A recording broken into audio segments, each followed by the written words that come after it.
Good morning traders അരീനയുടെ pre market റിപ്പോർട്ടിലേക്ക് ഏവർക്കും സ്വാഗതം. നിങ്ങളോടൊപ്പം ഞാൻ റഷീദ് തായ്ലാർ. ആദ്യമായിട്ട് ചാനൽ സന്ദർശിക്കുന്നവർ സബ്സ്ക്രൈബ് ചെയ്യാൻ ശ്രദ്ധിക്കുക. അതുപോലെ മാക്സിമം വീഡിയോ ഷെയർ ചെയ്ത് മറ്റുള്ളവരിലേക്ക് കൂടി എത്തിക്കണം എന്നുകൂടി ഓർമ്മിപ്പിക്കുകയാണ്. ഇന്ന് 2025 മെയ് 20 ചൊവ്വാഴ്ചയാണ്. സെൻസെക്സിൻ്റെ എക്സ്പയറി ദിവസമാണ്. നോക്കാം എന്തൊക്കെയാണ് ഇന്നത്തെ വിശേഷങ്ങൾ എന്നുള്ളത്. ന്യൂസ് അധികമൊന്നും എനിക്ക് കാണാൻ സാധിച്ചിട്ടുണ്ടായിരുന്നില്ല. നിഫ്റ്റി 25,000 കടന്നിട്ടുണ്ട്. പക്ഷേ 2 ദിവസമായിട്ടും ആ കടന്ന സ്ഥലത്ത് തന്നെ നിൽക്കുകയാണ്. പാലം കടന്നു, പക്ഷേ ഇപ്പോഴും മുന്നോട്ട് പോയിട്ടില്ല. തിരിച്ചു വരാനാണോ എന്നതും അറിയില്ല. അപ്പോൾ ഒരു കൺസോൾട്ടേഷനിലാണ് ഇപ്പോൾ പോയിക്കൊണ്ടിരിക്കുന്നത്. എത്ര ദിവസം ഇങ്ങനെ തുടരും എന്നുള്ളത് കണ്ടറിയണം. കാരണം കൺസോൾട്ടേഷന് ദിവസങ്ങൾ കൂടുന്തോറും ബ്രേക്കൗട്ട് അല്ലെങ്കിൽ ആ ഒരു ഫോളിന് പവർ കൂടും എന്നുള്ളതാണ് സത്യം. സോ നോക്കാം എങ്ങനെയാണ് വരുന്നത് എന്നുള്ളത്. അതുപോലെ ചൈന പാകിസ്ഥാന് വളരെ നല്ല സപ്പോർട്ടാണ് കൊടുത്തുകൊണ്ടിരിക്കുന്നത്. അവരിപ്പോൾ പാകിസ്ഥാനിൽ ഡാമുകൾ നിർമ്മിച്ച് നൽകാൻ പോവുകയാണ്. എന്തായാലും അവർ ചൈനയും പാകിസ്ഥാനും ബൈ ആയ സ്ഥിതിക്ക് അവരുടെ കാര്യങ്ങളായിട്ട് മുന്നോട്ട് പോട്ടെ. അതേപോലെ US ഇന്ത്യയിൽ നിന്നുള്ള ട്രാവൽ ഏജൻസികൾക്ക് നിയന്ത്രണം ഏർപ്പെടുത്തുകയാണ് എന്നൊരു വാർത്ത വന്നിട്ടുണ്ട്. കാരണം ഇവർ അനധികൃത കുടിയേറ്റത്തിന് സഹായിക്കുന്നു എന്നതിനാൽ ഇവരെ റിസ്ട്രിക്റ്റ് ചെയ്യുന്നു, അല്ലെങ്കിൽ അവരെ നിയന്ത്രണ വിധേയമാക്കുന്നു എന്നുള്ള ഒരു വാർത്തയാണ് വന്നിരിക്കുന്നത്. തീർച്ചയായിട്ടും അത് ഒത്തിരി പേർക്കൊരു നെഗറ്റീവായിട്ടുള്ളൊരു കാര്യമാണ്. ഞങ്ങളുടെ കമ്മ്യൂണിറ്റിയിൽ ജോയിൻ ചെയ്യാൻ ആഗ്രഹമുള്ളവർക്ക് ഡിസ്ക്രിപ്ഷനിൽ ലിങ്ക് കൊടുത്തിട്ടുണ്ട്. ദയവായിട്ട് അത് യൂസ് ചെയ്യുക. ദെൻ നമുക്ക് ഇന്നത്തെ ഗ്ലോബൽ മാർക്കറ്റിൻ്റെ അവസ്ഥ എന്താണെന്ന് നോക്കാം. US മാർക്കറ്റ് ക്ലിയർലി ഗ്രീനിലാണ് അവസാനിച്ചിരിക്കുന്നത്. പക്ഷേ ഒരു ഡിഫറൻസ് 9.4 പോയിൻ്റൊക്കെയാണ് ഡിഫറൻസ് ഉള്ളത്. യൂറോപ്യൻ മാർക്കറ്റ് ഒരു മിക്സ്ഡ് ആയിട്ടുള്ള റെസ്പോൺസാണ്. ഏഷ്യൻ മാർക്കറ്റും ഗ്രീനിലാണ് ഇന്നലെ അവസാനിച്ചിട്ടുള്ളത്. ഇനി ഇന്നത്തെ ഗിഫ്റ്റ് നിഫ്റ്റിയിലേക്ക് വരികയാണെങ്കിൽ ഗിഫ്റ്റ് നിഫ്റ്റി ഇന്ന് ഓപ്പൺ ആയത് 25,105 ഇന്നലെ ക്ലോസ് ചെയ്തത് 25,105 ഇന്ന് ഓപ്പൺ ആയിരിക്കുന്നത് ഏകദേശം ഫ്ലാറ്റ് ഓപ്പണിംഗ് തന്നെയാണ്. 25,112 ഇന്ന് ഓപ്പൺ ആയിരിക്കുന്നത്. മാർക്കറ്റ് അവിടെ നിന്ന് താഴോട്ട് വന്നിട്ടുണ്ട്. 19 പോയിന്റ് താഴോട്ട് വന്നിട്ടുണ്ട്. നോക്കാം എന്താണ് സംഭവിക്കുന്നത് എന്നുള്ളത്.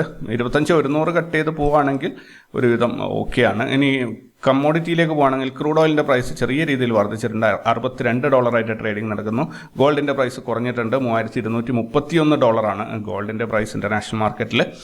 ബിറ്റ്കോയിൻ 105,814 $1,05,814 ഒരു ബിറ്റ്കോയിൻ്റെ ഇന്നത്തെ റേറ്റ്. ഇന്നലെ $2,500 എങ്ങാണ്ട് താഴോട്ട് വന്നിരുന്നു. പിന്നീട് അതുപോലെ തിരിച്ച് മുകളിലോട്ടും കയറിപ്പോയിട്ടുണ്ടായിരുന്നു.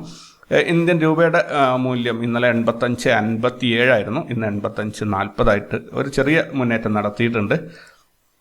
ദെൻ ഇന്നത്തെ ഗ്ലോബൽ ഈവൻസിലേക്ക് വരികയാണെങ്കിൽ 3 ഇവൻറ്റ് മാത്രമേ എനിക്ക് കിട്ടിയിട്ടുള്ളൂ. US red book year on year, China loan prime rate, China PPOC loan prime rate, ഇത്രയാണ് എനിക്ക് ഇതിൽ കിട്ടിയിട്ടുള്ളത്, ഗ്ലോബൽ ഈവൻസിൽ കിട്ടിയിട്ടുള്ളത്. ദെൻ ഇന്നത്തെ റിസൾട്ട് അനൗൺസ് ചെയ്യുന്ന കമ്പനികൾ ഒത്തിരി ഉണ്ട്, 100-ലധികം ഉണ്ട്. അപ്പോൾ ഏതാനും കമ്പനികൾ ഞാൻ വായിക്കാം. ഇതൊന്നും ഇമ്പോർട്ടൻ്റ് ആയ കമ്പനികളായിരിക്കില്ല. സോർട്ട് ഔട്ട് ചെയ്യാന്ന് പറഞ്ഞാൽ ഭയങ്കര ബുദ്ധിമുട്ടാണ്. സോ ആദ്യം കിട്ടിയ ഏതാനും സ്റ്റോക്കുകൾ ഞാൻ എടുത്തതാണ്. ഐക്കോട്ട് ഹൈടെക് ടൂൾ റൂം, ജാഷ് ഗോജിങ് technologies, GTT data solutions, Hindcon chemicals, Hindustan national glass and industries, Jamshri realty, Hawa engineers, Indong tea company, Jackson investment, Godavari power and Ispat, Gland pharma, EIH, Fortis health care, Gabriel India. ഇതൊന്നും തന്നെ എനിക്ക് വലിയ പരിചയമുള്ള സ്റ്റോക്കുകളല്ല. അതുകൊണ്ട് തന്നെ പേരുകൾ ആദ്യമായിട്ട് കേൾക്കുന്നതിൻ്റെ ഒരു ബുദ്ധിമുട്ടും കൂടി ഉണ്ടായിരുന്നു. F&O ബാനിൽ വന്നിരിക്കുന്നത് ഹിന്ദ് കോപ്പർ, ടിറ്റഗർ, മണപ്പുറം, ഈ 3 സ്റ്റോക്കുകളാണ്. ഇന്നലത്തെ ഇൻസ്റ്റിറ്റ്യൂഷണൽ ആക്ടിവിറ്റീസ് നോക്കുകയാണെങ്കിൽ ഇന്നലെ ഫോറിൻ ഇൻസ്റ്റിറ്റ്യൂഷൻസ് 525 കോടിയുടെ സെല്ലിംഗ് ആണ് ചെയ്തത്. അതേപോലെ ഡൊമസ്റ്റിക് ഇൻസ്റ്റിറ്റ്യൂഷൻസ് 237 കോടിയുടെ സെല്ലിംഗ് ആണ് ചെയ്തത്. മൊത്തത്തിൽ 763 കോടി രൂപ നിക്ഷേപം പിൻവലിക്കുകയാണ് ചെയ്തിരിക്കുന്നത് ഇൻസ്റ്റിറ്റ്യൂഷൻസിന്റെ ഭാഗത്തു നിന്ന്. സെക്ടറൽ പെർഫോമൻസിലേക്ക് വരികയാണെങ്കിൽ auto, bank, fin services, metal, pharma, PSU bank, reality ഇതൊക്കെ തന്നെ ഗ്രീനിലാണ് അവസാനിച്ചത്. അതേസമയം FMCG, IT, media, private bank ഇതൊക്കെ നെഗറ്റീവിലാണ് അവസാനിച്ചിരിക്കുന്നത്. ETF-ൻ്റെ പെർഫോമൻസ് നോക്കുകയാണെങ്കിൽ നിഫ്റ്റി ബീസ് റെഡിലാണ്, അതേപോലെ IT ബീസും റെഡിലാണ്, ബാക്കിയെല്ലാം തന്നെ ഗ്രീനിലാണ് അവസാനിച്ചിരിക്കുന്നത്. ദെൻ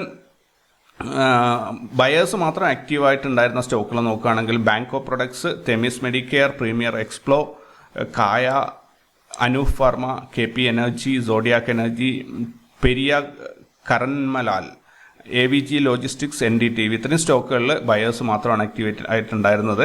ദെൻ സെല്ലേഴ്സ് മാത്രം ആക്റ്റീവായിട്ടുണ്ടായിരുന്ന സ്റ്റോക്കുകൾ നോക്കുകയാണെങ്കിൽ protein, EGOV, Rudrabhishek, intense tech, മുക്കാന്ത്, ion tech, Shyam telecom, Asian energy, ice make, റെഫ്രിജ്, റേഡിയൻ ക്യാഷ്, ഓൺവേർഡ് ടെക്. ഇത്രയും സ്റ്റോക്കുകൾ, ഇത്രയല്ല ഇതിൽ കൂടുതലുണ്ട്, സെല്ലേഴ്സ് മാത്രമായിരുന്നു ഉണ്ടായിരുന്നത്. ഇനി നിഫ്റ്റിയുടെ ഇന്നലത്തെ പെർഫോമൻസ് നോക്കുകയാണെങ്കിൽ ഇന്നലെ നിഫ്റ്റി 59 പോയിന്റ് നഷ്ടത്തിൽ 24,945 ക്ലോസ് ചെയ്തത്. ഈ ആഴ്ച നിഫ്റ്റിക്ക് 59 പോയിന്റിന്റെ നഷ്ടമാണ്. ഈ മാസത്തിൽ നോക്കുക 603 പോയിന്റിന്റെ ഒരു മുന്നേറ്റത്തിലാണ് നിഫ്റ്റി ഉള്ളത്. ദെൻ മറ്റ് ഇൻഡെക്സുകൾ, Sensex, mid cap, Bankex ഇന്നലെ നെഗറ്റീവിൽ ക്ലോസ് ചെയ്തു. ഫിൻ നിഫ്റ്റിയും ബാങ്ക് നിഫ്റ്റി ഇന്നലെ പോസിറ്റീവിലും ക്ലോസ് ചെയ്തു. ഇന്നത്തേക്കുള്ള ഒരു ഡാറ്റ നോക്കുകയാണെങ്കിൽ PCR വന്നിരിക്കുന്നത് 0.89 ആണ്. ഒരു സൈഡ് വൈസ് ആണ് ഇത് സൂചിപ്പിക്കുന്നത് കേട്ടോ, ബുള്ളിഷോ അല്ല ബെയറിഷോ അല്ല. ഹയസ്റ്റ് ഓപ്പൺ ഇൻട്രസ്റ്റ് വന്നിരിക്കുന്നത്, ഹയസ്റ്റ് കോൾ റേറ്റിംഗ് വന്നിട്ടുള്ളത് 26,000 1,65,000 ആണ്. അതേപോലെ ഹയസ്റ്റ് പുട്ട് റേറ്റിംഗ് വന്നിട്ടുള്ളത് 25,000 86,000. വിക്സ് വന്നിരിക്കുന്നത് 17.36 ആണ്. Spot price 24,945. ഇനി CPR വന്നിട്ടുള്ളത് 24,960 75 990. 30 പോയിന്റിന്റെ ഡിഫറൻസിൽ CPR ഉണ്ട്. 900 റാസ് ലെവൽസിന്റെ നോട്ട് റേറ്റ് സോൺ നോക്കുകയാണെങ്കിൽ 24,992 ബ്രേക്ക് ഔട്ട്. അതേപോലെ 973 ബ്രേക്ക് ഡൗൺ ആണ്. 19 പോയിന്റിന്റെ ഗ്യാപ്പിലാണ് ഇത് നിൽക്കുന്നത്. അപ്പോൾ നമുക്ക് ഇന്നത്തെ ബ്രേക്ക് ഔട്ട് ലൈനായിട്ട് ഏകദേശം 24,992 കണക്കൂട്ടാം. ബ്രേക്ക് ഡൗൺ ലെവലായിട്ട് 960 നമുക്ക് കണക്കൂട്ടേണ്ടി വരും, കാരണം CPRന്റെ ബോട്ടം CPRന്. അപ്പോൾ ഏകദേശം 32 പോയിന്റിന്റെ ഒരു നോട്ട് റേറ്റ് സോണാണ്. വലിയൊരു റേഞ്ച് ഒന്നല്ല, ചെറിയ റേഞ്ചാണ്.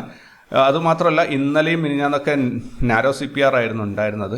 സ്വാഭാവികമായിട്ടും നല്ലൊരു മൊമെൻറ്റത്തിനുള്ള സാധ്യതകൾ കാണുന്നുണ്ട്. ഈ നാരോ CPR വന്നു കഴിഞ്ഞാൽ ഇന്നല്ലെങ്കിൽ അടുത്ത ട്രേഡിംഗ് ഡേയ്സ് ആണ് അതിൻ്റെ റിസൾട്ട് ഉണ്ടാവുക. അപ്പോൾ ഇന്നലെ റിസൾട്ട് കാര്യമായിട്ടൊന്നും ഉണ്ടായിരുന്നില്ല, വീഴ്ചയോ അല്ലെങ്കിൽ കയറിപ്പോക്കോ റാലിയോ ഒന്നും ഉണ്ടായിരുന്നില്ല. അപ്പോൾ അതിൻ്റെ റിസൾട്ട് ഇന്ന് കിട്ടാൻ വേണ്ടിയിട്ട് എല്ലാ സാധ്യതയുണ്ട്. 24,992 കട്ട് ചെയ്ത് മുകളിലോട്ട് പോവുകയാണെങ്കിൽ 25,165 വരെയും കയറി പോകാൻ സാധ്യതയുണ്ട്. ഇനി അതല്ല 24,960 കട്ട് ചെയ്ത് താഴോട്ട് ഇറങ്ങുകയാണെങ്കിൽ 726 വരെയും ഇറങ്ങിപ്പോകാൻ സാധ്യതയുണ്ട്. താഴോട്ട് കൂടുതൽ റേഞ്ച് നമുക്ക് കാണിക്കുന്നുണ്ട്. പക്ഷേ എനിക്ക് തോന്നുന്നു 25,000 കട്ട് ചെയ്ത് പോകാൻ ഇൻസ്റ്റിറ്റ്യൂഷൻസ് സമ്മതിക്കില്ല എന്ന് തോന്നുന്നു. അതിനെ വലിച്ച് മുകളിലോട്ട് കയറ്റാനാണ് സാധ്യത. ഒരിക്കലും അവർ കംപ്ലീറ്റ്ലി 25,000 നിന്ന് വിട്ടു പോകാൻ മാർക്കറ്റിനെ അനുവദിക്കില്ല എന്നതാണ് എൻ്റെ ഒരു നിഗമനം. കേവലം ഒരു തോട്ട് മാത്രമാണ്, അത് തെറ്റിപ്പോകാനുള്ള സാധ്യതകളുണ്ട്. അങ്ങനെ കംപ്ലീറ്റ്ലി ബ്ലൈൻഡായിട്ട് ഫോളോ ചെയ്യരുത്. കോമൺ സെൻസ് ഉപയോഗിക്കണം, നിങ്ങളുടെ സ്വന്തം ബുദ്ധിയിൽ ആലോചിച്ചെടുക്കണം കാര്യങ്ങൾ. സോ ഇന്നത്തേക്ക് ഇത്രയൊക്കെയാണ് ഉള്ളത്. കൂടുതൽ വാർത്തകളും വിശേഷങ്ങളൊക്കെ ആയിട്ട് നമുക്ക് അടുത്ത വീഡിയോയിൽ കാണാം. അതുവരേക്കും take care and bye. Thank U.